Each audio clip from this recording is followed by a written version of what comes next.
কে তুমি? চেনা না জানা না হুট করে আমার বাড়িতে ঢুকে পড়ছো। ওই গুন্ডাটা আমাকে তাড়া করেছে। কোথায় গুন্ডা? বাইরে কেউ নাই তো? তাহলে মনে হয় ওরা চলে গিয়েছে। ওরা কারা? আমি কাউকে চিনিনি, আমাকে বিয়ের আসর থেকে জোর করে তুলে নিয়ে এসে আমি কোনো রকমে জান বাঁচে পালিয়ে এসেছি। আজকে রাতটুকু আপনাদের বাড়িতে একটু থাকতে দেন না। না না, এটা কিভাবে সম্ভব? তোমাকে চিনিনি জানিনি, কিভাবে আমার বাড়িতে রাখবো? আর তাছাড়া এবার তো আমি একাই থাকি, আমি কোনো মেয়ে মানুষ রাখতে পারবো না। তুমি যাও। দয়া করে আজকে রাতটুকু থাকতে দে, আমি কাল সকালে উঠে চলে যাব।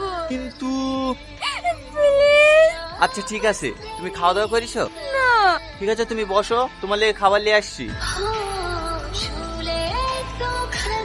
আপনি খাবেন না? তুমি আগে খেয়ে নাও, তারপর আমি খাচ্ছি।